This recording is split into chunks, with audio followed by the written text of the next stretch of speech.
역시 계획대로야.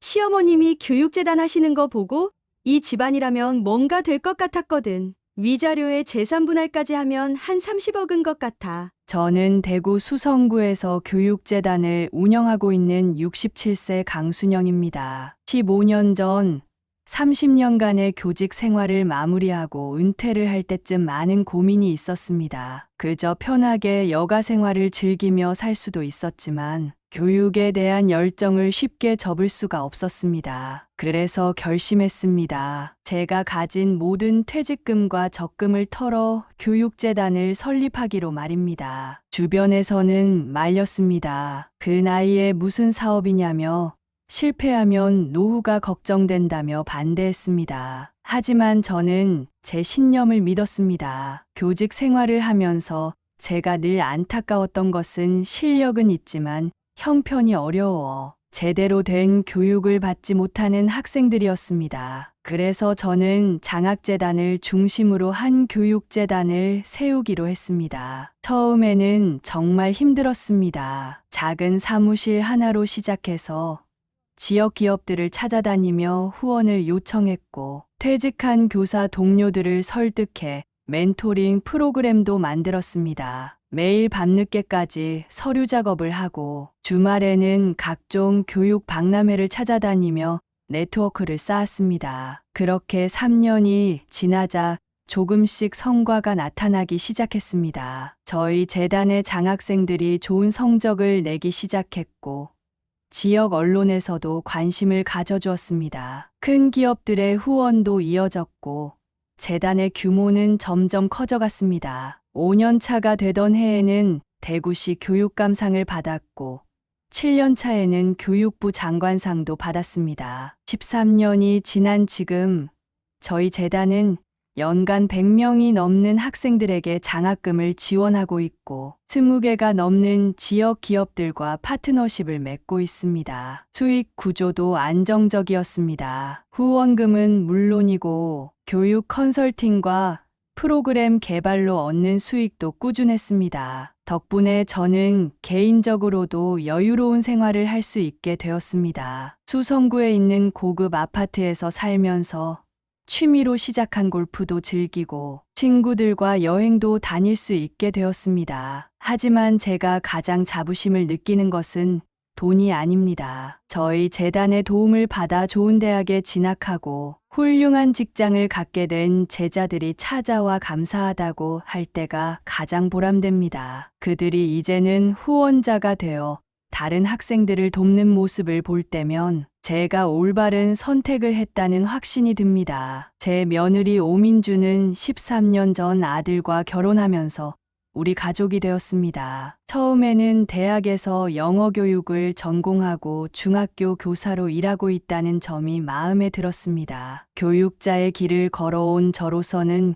며느리의 직업이 무척 반가웠죠. 결혼 2년 차에 며느리가 저를 찾아왔습니다. 학교를 그만두고 입시학원을 차리고 싶다고 했습니다. 처음에는 안정적인 교직을 그만두는 것이 걱정되었지만 며느리의 열정적인 사업 계획을 보고 마음이 움직였습니다. 특히 저소득층 학생들을 위한 장학반을 운영하겠다는 계획은 저의 교육 철학과도 맞았습니다. 그래서 제가 직접 나서서 도와주기로 했습니다. 수성구에서 가장 번화한 학원가의 자리를 잡아주었고 제가 가진 인맥을 총동원해 유능한 강사진도 소개해 주었습니다. 교육재단에서 개발한 커리큘럼도 공유했고 초기 운영자금도 지원했습니다. 며느리는 제 기대 이상으로 열심히 했습니다. 아침 일찍부터 밤늦게까지 학원을 지켰고 주말에도 학생들을 위한 특강을 열었습니다. 명절에도 보충 수업을 하겠다고 할 정도로 열정적이었죠. 덕분에 개원 6개월 만에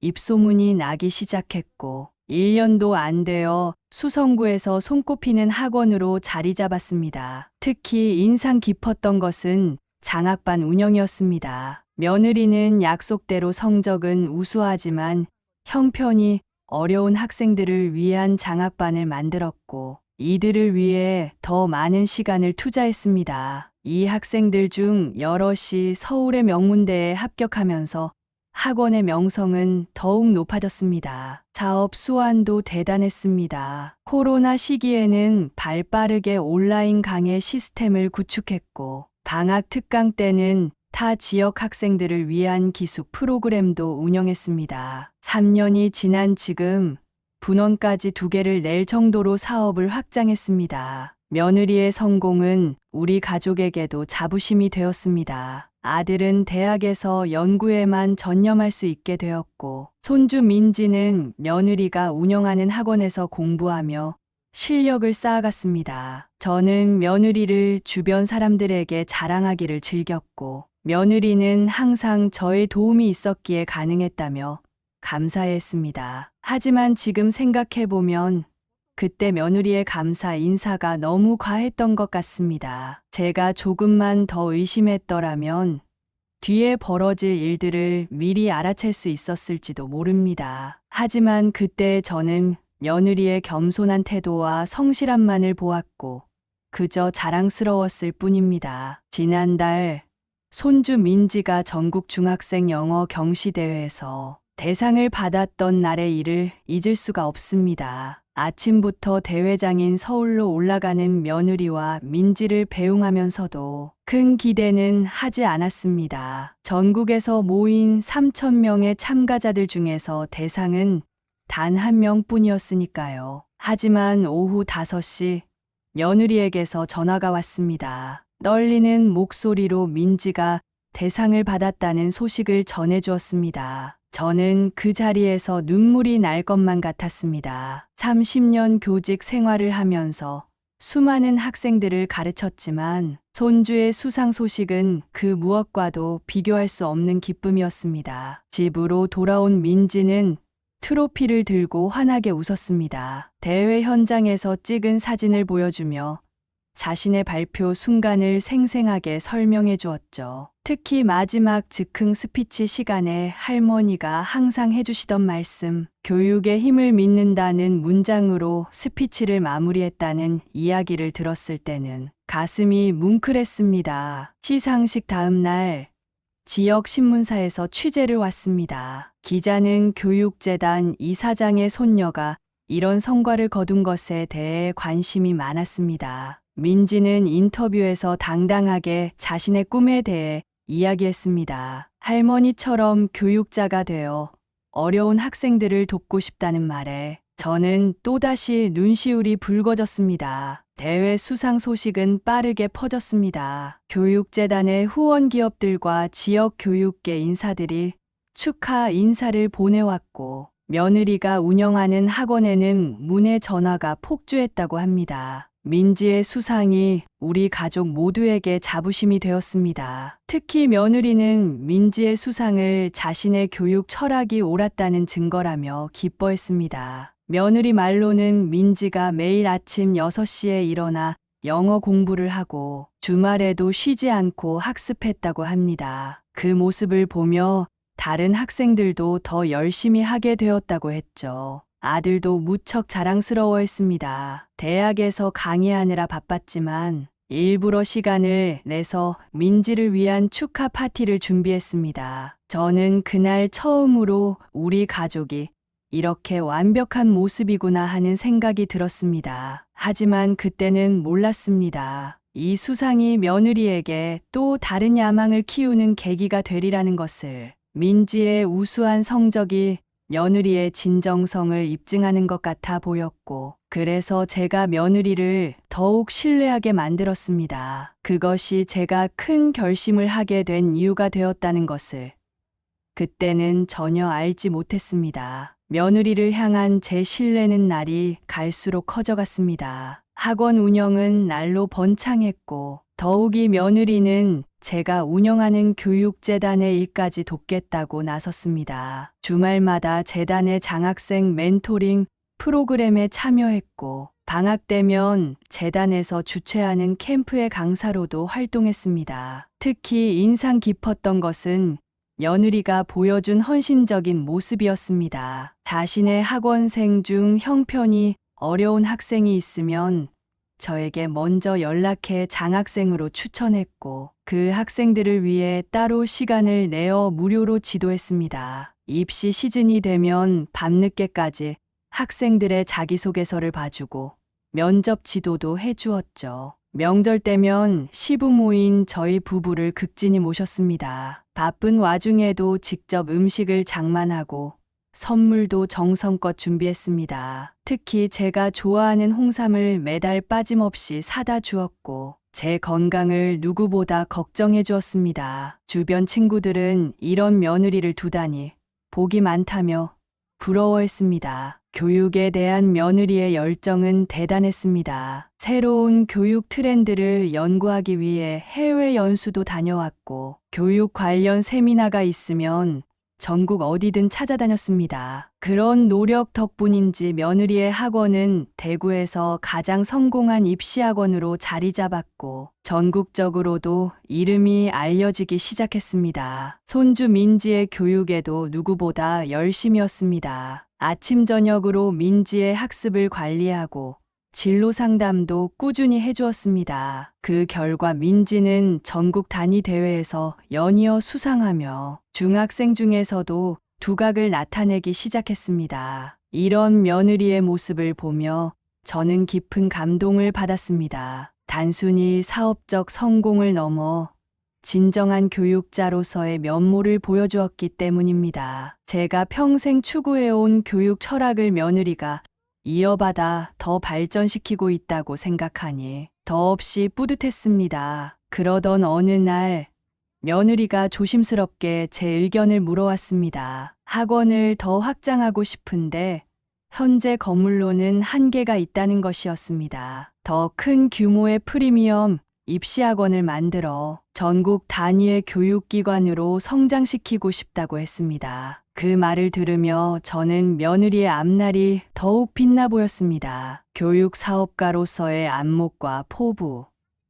그리고 무엇보다 학생들을 향한 진정성이 느껴졌기 때문입니다. 그때부터 저는 며느리를 위해 무언가 큰 결정을 해야겠다는 생각을 하게 되었습니다. 때마침 제가 평소 관심을 두고 있던 수성구의 최고급 아파트 분양 소식이 들려왔습니다. 시가 20억이 넘는 고급 아파트였습니다. 그동안 재단 운영으로 모아둔 제 재산으로는 충분히 구입할 수 있는 금액이었습니다. 아들과 며느리가 살고 있는 집은 전세였기에 이 기회에 며느리에게 큰 선물을 해주고 싶었습니다. 분양 상담을 받으러 갔을 때의 일이 생생합니다. 모델하우스는 제가 상상했던 것보다 훨씬 더 호화로웠습니다. 40평대의 고급스러운 내부는 통창으로 수성구의 전경이 한눈에 들어왔고 천장은 높았으며 최고급 빌트인 가전이 모두 포함되어 있었습니다. 특히 서재와 드레스룸이 있는 구조가 마음에 들었습니다. 상담 과정에서 알게 된 사실이 있었습니다. 이 아파트는 수성구에서 가장 핫한 학원가와 가깝다는 것이었습니다. 며느리가 운영하는 학원과는 차로 10분 거리였고 주변에 명문 중고등학교도 많았습니다. 민지의 교육을 위해서도 더할 나위 없이 좋은 위치였습니다. 그날 밤 저는 오랜 시간 고민했습니다. 20억이라는 금액이 적지 않았지만 며느리가 보여준 그동안의 효심과 성실함을 생각하면 아깝지 않았습니다. 무엇보다 며느리가 계획하는 프리미엄 학원 사업을 위해서는 안정적인 주거 기반이 필요하다고 생각했습니다. 다음 날 아침 저는 바로 분양 사무실에 전화를 걸어 계약금을 준비하겠다고 했습니다. 며느리 명의로 된 증여 계약을 위해 서류도 알아보기 시작했습니다. 제 인생에서 가장 큰 금액의 결정이었지만 마음은 이상하리만큼 평온했습니다. 그리고 그날 저녁 며느리에게 깜짝 소식을 전해주기 위해 저는 가족 식사를 계획했습니다. 며느리가 제일 좋아하는 한우 식당을 예약했고 샴페인까지 미리 주문해 두었습니다. 식사 자리에서 증여 소식을 전하면 며느리가 얼마나 기뻐할지 상상하니 저절로 미소가 지어졌습니다. 하지만 그때까지만 해도 저는 몰랐습니다. 제가 준비한 이 깜짝 선물이 제 인생 최대의 실수가 될 뻔했다는 것을. 그리고 이 기쁜 마음을 전하기도 전에 충격적인 사실을 알게 되리라는 것을 말입니다. 며느리에게 아파트를 증여하기로 마음먹은 후 저는 바로 실행에 옮겼습니다. 평소 제가 신뢰하던 법무사 사무실을 찾아갔습니다. 30년 지기인 정 법무사는 제 사정을 듣고는 한참을 망설이더니 신중하게 조언을 해주었습니다. 증여세가 상당할 것이라는 이야기부터 향후 발생할 수 있는 법적 문제들까지 꼼꼼하게 설명해 주었습니다. 특히 이혼 시 재산분할 문제에 대해서도 언급했는데 그때는 그런 걱정이 전혀 필요 없다고 생각했습니다. 오히려 제가 웃으면서 우리 며느리한테 미안한 소리라며 넘겼던 기억이 납니다. 법무사와의 상담을 마치고 필요한 서류들을 준비하기 시작했습니다. 부동산 등기부등본, 주민등록등본, 가족관계증명서 등을 발급받았고 증여계약서 초안도 검토했습니다. 계약금도 바로 입금했고 중도금 납부 계획도 세웠습니다. 특히 신경 쓴 것은 증여 시기였습니다. 며느리의 생일이 한 달 앞으로 다가오고 있었기 때문에 그날 맞춰서 모든 절차를 마무리하고 싶었습니다. 생일날 아침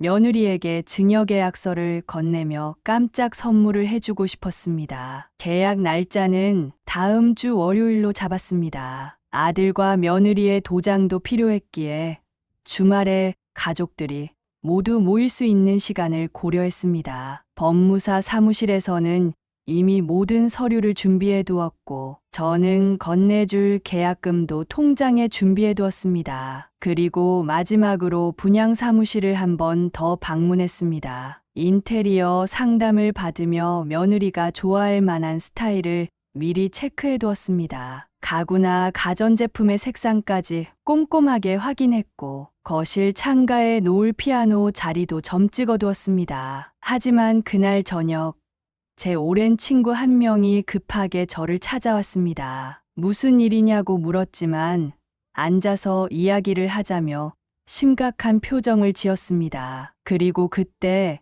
친구는 자신의 가방에서 조그만 녹음기를 꺼냈습니다. 오랜 친구 김 여사가 제 집을 찾아온 건 그날 저녁 7시경이었습니다. 40년 지기인 친구는 평소와 달리 안색이 좋지 않았고 무언가 망설이는 듯한 표정이었습니다. 차를 한 잔 내오며 무슨 일이냐고 물었지만 쉽게 말을 꺼내지 못했습니다. 한참을 망설이던 친구는 결국 떨리는 손으로 가방에서 조그만 녹음기를 꺼냈습니다. 오늘 오후에 있었던 일이라며 말을 시작했습니다. 수성구에 있는 한 카페에서 우연히 제 며느리의 목소리를 듣게 되었다고 했습니다. 처음에는 그냥 지나치려고 했는데 대화 내용이 심상치 않아 녹음했다는 것이었습니다. 솔직히 그때까지만 해도 저는 별것 아닐 거라고 생각했습니다. 우리 며느리가 어떤 사람인지 제가 제일 잘 알고 있다고 자부했으니까요. 하지만 친구는 제 손을 꼭 잡으며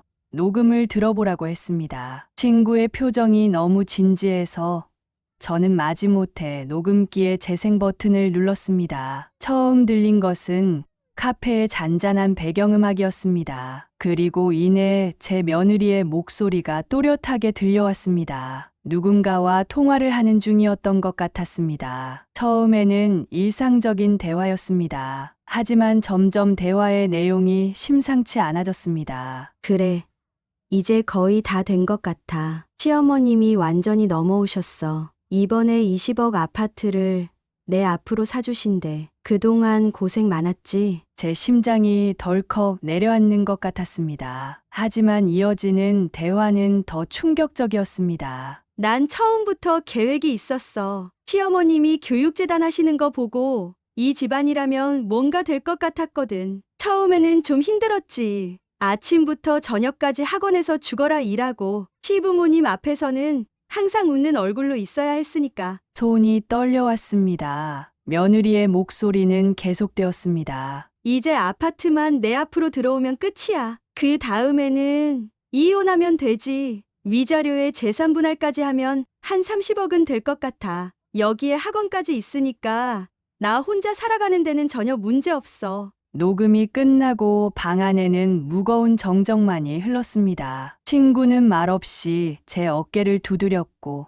저는 그저 멍하니 앉아 있었습니다. 13년이라는 시간이 한순간에 무너져 내리는 것 같았습니다. 녹음 내용을 들은 후 저는 한동안 말을 잃었습니다. 친구가 건넨 차가 식어가는 것도 모른 채 그저 멍하니 앉아 있었습니다. 머릿속에서는 며느리와 함께했던 지난 13년의 시간들이 주마등처럼 스쳐 지나갔습니다. 명절마다 진심으로 기뻐하는 것처럼 보였던 며느리의 미소가, 제가 아플 때마다 밤늦게까지 병간호를 하던 그 모습이, 손주 민지의 교육을 위해 열성을 다하던 그 모습이, 모든 것이 거짓이었다니요. 모든 게 계획된 연기였다는 사실이 저를 더욱 무겁게 짓눌렀습니다. 특히 충격적이었던 것은 학원 사업에 대한 부분이었습니다. 제가 아낌없이 지원해준 그 돈으로 제 인맥으로 일구어낸 사업이었는데 그것조차 이혼 후의 안정적인 수입을 위한 계산된 포석이었다니요. 생각할수록 가슴이 미어져 왔습니다. 친구는 조심스럽게 제안했습니다. 경찰에 신고하는 것은 어떻겠냐고요. 사기 미수로 고소가 가능할 거라고도 했습니다. 하지만 저는 그럴 수가 없었습니다. 아들과 손주 민지의 얼굴이 떠올랐기 때문입니다. 무엇보다 마음이 아팠던 것은 손주 민지를 위한 며느리의 헌신마저도 가식이었을지 모른다는 생각이었습니다. 영어 경시대회에서 대상을 받던 날, 며느리가 흘리던 눈물도 연기였을까요? 민지의 교육을 위한다며 밤늦게까지 공부를 봐주던 그 시간들도 모두 계산된 것이었을까요? 그날 밤, 저는 한숨도 자지 못했습니다. 베개를 적시며 눈물만 흘렸습니다. 가장 믿었던 사람에게서 배신을 당했다는 사실보다 제가 그동안 얼마나 어리석었는지를 깨달은 것이 더 아팠습니다. 돌이켜보니 모든 정황이 이상했습니다. 지나치게 완벽했던 며느리의 효도, 필요 이상의 애교스러운 행동들, 재산에 대해 자주 묻던 질문들, 제가 그토록 믿고 의지했던 모든 것들이 하나의 거대한 거짓이었다는 사실을 받아들이기가 너무나 힘들었습니다. 밤새 고민한 끝에 저는 다음 날 아침 아들을 따로 만나기로 결심했습니다. 아들은 대학에서 강의가 있었지만 제가 급한 일이 있다고 하자 시간을 내주었습니다. 교수 연구실에서 아들을 만난 저는 한참을 말을 꺼내지 못했습니다. 아들이 걱정스러운 표정으로 어머니, 무슨 일 있으신 거예요? 라고 물었을 때 저는 참았던 눈물을 터뜨리고 말았습니다. 떨리는 손으로 녹음기를 꺼내들었고 어제 들었던 그 충격적인 내용을 아들에게도 들려주었습니다. 처음에 아들은 믿지 않으려 했습니다. 어머니, 이건 분명 오해가 있을 거예요. 제가 아내랑 얘기해 볼게요.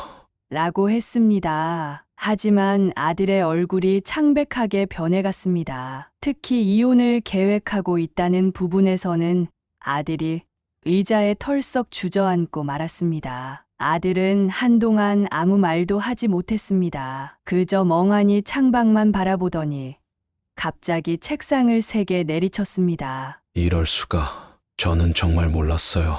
아내가, 민지 엄마가 이럴 줄은. 하며 떨리는 목소리로 말했습니다. 그날 오후 아들은 연구실에서 모든 일정을 취소했습니다. 저와 함께 앉아 긴 시간 이야기를 나누었습니다. 아들도 최근 며느리의 행동이 조금 이상하다고 느꼈다고 했습니다. 자주 늦게 들어오고 휴대폰을 볼 때면 화면을 가리려 했다고 했습니다. 특히 마음이 아팠던 것은 아들의 고백이었습니다. 어머니, 제가 너무 일에만 몰두해서 이런 일이 생긴 것 같아요.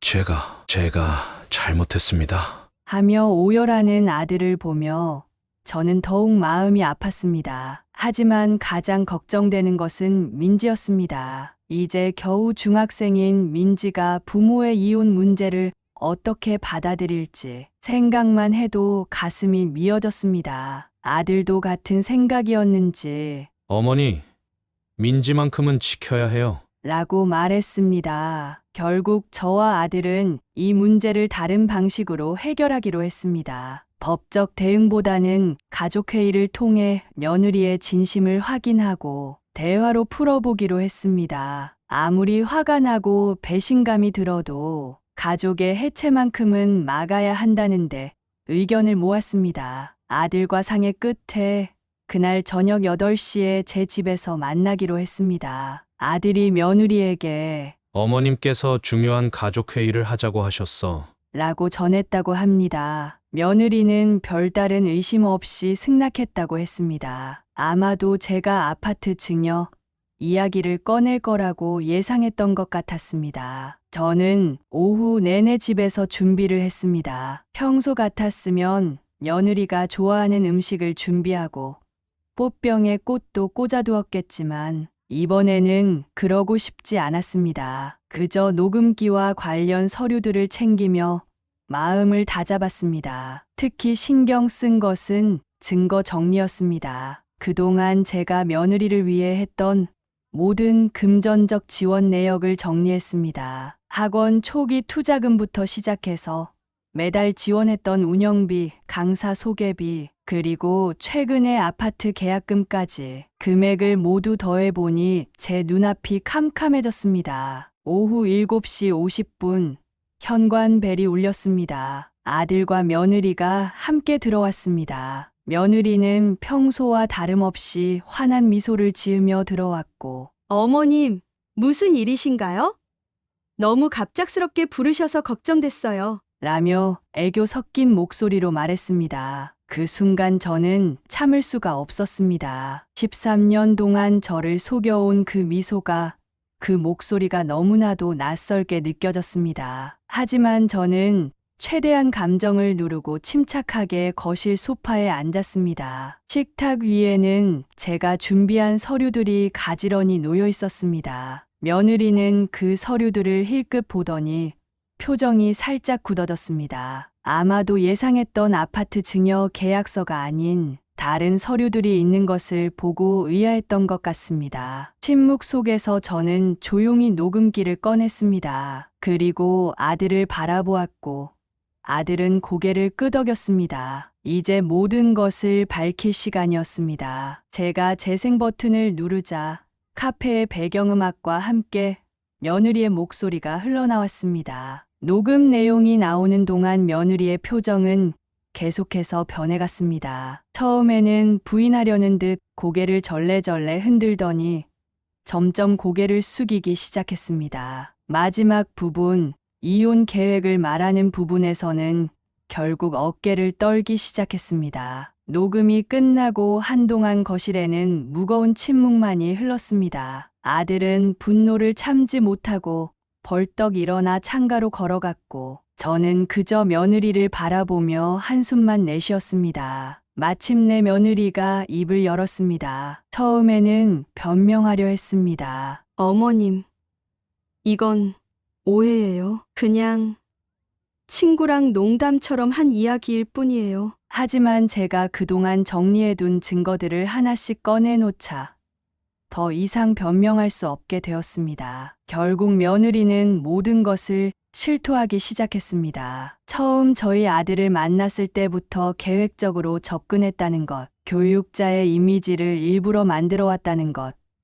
효도 며느리 역할도 계산된 연기였다는 것까지 모두 고백했습니다. 가장 충격적이었던 것은 손주 민지에 대한 이야기였습니다. 민지의 영어 대회 수상도 일부 조작이 있었다고 했습니다. 학원의 인맥을 동원해 특별 지도를 받게 했고 민지에게는 과도한 압박을 주면서 성과를 만들어냈다는 것이었습니다. 그 순간 아들이 참지 못하고 소리를 질렀습니다. 저는 재빨리 아들을 말렸습니다. 폭력적인 상황은 절대 만들고 싶지 않았기 때문입니다. 게다가 옆집에서 들을까 걱정도 되었습니다. 며느리는 결국 무릎을 꿇고 오열하기 시작했습니다. 어린 시절부터 가난했던 자신의 이야기, 돈에 대한 집착이 생기게 된 과정, 그리고 점점 욕심이 커져가며 이런 계획까지 세우게 된 경위를 털어놓았습니다. 며느리의 고백은 밤늦게까지 이어졌습니다. 처음에는 단순히 안정적인 결혼 생활을 꿈꾸며